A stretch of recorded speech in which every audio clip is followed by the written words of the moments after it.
नमस्कार। आज हम बात करने वाले हैं प्रधानमंत्री सुरक्षा बीमा योजना के बारे में। ये एक ऐसी सरकारी स्कीम है जो बहुत ही कम लागत में एक बड़ा फाइनेंशियल सेफ्टी नेट मतलब एक सुरक्षा कवच देती है। अच्छा, जरा सोचिए तो आज के जमाने में 20 रुपए में आखिर मिलता क्या है? शायद एक कप चाय या कोई छोटा मोटा स्नैक, है ना? सच कहूं तो ये रकम इतनी छोटी है कि हम इसे खर्च करते हुए ज्यादा सोचते भी नहीं हैं।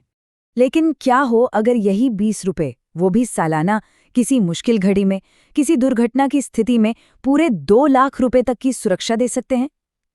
सुनने में थोड़ा अविश्वसनीय सा लगता है, सही कहा ना? तो चलिए अब समझते हैं कि ये आखिर संभव कैसे है। सबसे पहला सवाल, ये योजना है क्या चीज? तो देखिए, प्रधानमंत्री सुरक्षा बीमा योजना, जिसे हम शॉर्ट में PMSBY भी कहते हैं, ये सरकार की एक एक्सीडेंट इंश्योरेंस स्कीम है। इसका मतलब एकदम सीधा है कि ये किसी भी दुर्घटना से होने वाले नुकसान के लिए एक फाइनेंशियल सेफ्टी देती है। और सबसे बड़ी बात, बहुत ही मामूली से सालाना प्रीमियम पर। चलिए अब इसके कुछ जरूरी पॉइंट्स को समझते हैं। मतलब कौन कौन इस योजना का फायदा उठा सकता है और इसकी लागत यानी कि खर्चा कितना आता है। देखिए, ये कितना ज्यादा सिंपल है। 18 से 70 साल के बीच का कोई भी व्यक्ति जिसके पास बस एक सेविंग्स बैंक अकाउंट हो, वो इस स्कीम के लिए एलिजिबल है। सालाना प्रीमियम सिर्फ और सिर्फ 20 रुपए, जो कि अकाउंट से ऑटोमेटिकली कट जाते हैं। और इसका कवरेज पूरे 1 साल के लिए होता है, 1 जून से लेकर अगले साल 31 मई तक। और हाँ, ये जो ऑटो डेबिट वाली बात है ना, ये बहुत काम की चीज है। इसका मतलब सीधा सा है कि हर साल रिन्यू कराने की कोई टेंशन ही नहीं। जब तक अकाउंट में पैसे हैं, कवरेज बिना किसी रुकावट के अपने आप चलता रहेगा। अच्छा, अब आते हैं सबसे जरूरी हिस्से पर, यानी कि इस योजना से असल में फाइनेंशियल बेनिफिट क्या मिलता है, वो सुरक्षा कवच है क्या? ये आंकड़ा ही इस पूरी स्कीम का सबसे बड़ा अट्रैक्शन है। 2 लाख रुपए, ये वो मैक्सिमम अमाउंट है जो किसी भी मुश्किल दुर्भाग्यपूर्ण स्थिति में इस स्कीम के तहत मिल सकता है। तो सवाल ये है कि ये 2 लाख की रकम मिलती कब है? देखिए, ये तब मिलती है जब किसी एक्सीडेंट की वजह से या तो मृत्यु हो जाए या फिर टोटल और परमानेंट डिसेबिलिटी हो जाए। जैसे कि मान लीजिए दोनों आंखों की रोशनी चली जाना या दोनों हाथ पैर खो देना।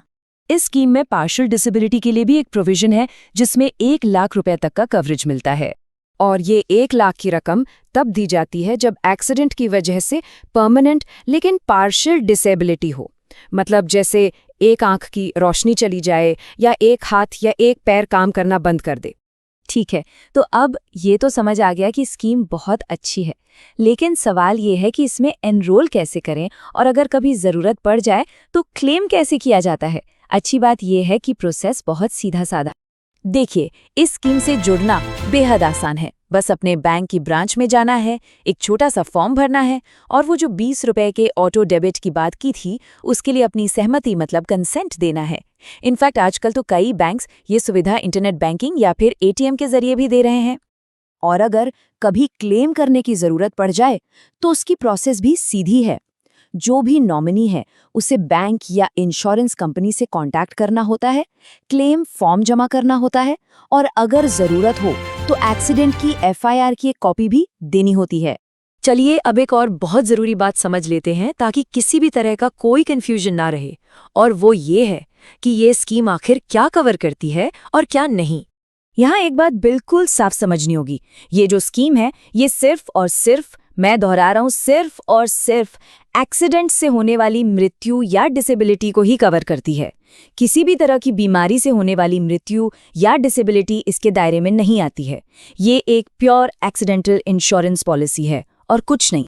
तो आखिर में सवाल बस यही है, एक ऐसी रकम जो शायद एक कप चाय से भी कम है, जिसे हम अक्सर बिना सोचे समझे ही खर्च कर देते हैं, क्या वो छोटी सी रकम किसी अनहोनी की घड़ी में परिवार को एक बहुत जरूरी फाइनेंशियल सपोर्ट दे सकती है? इस पर सोचना वाकई बहुत जरूरी है।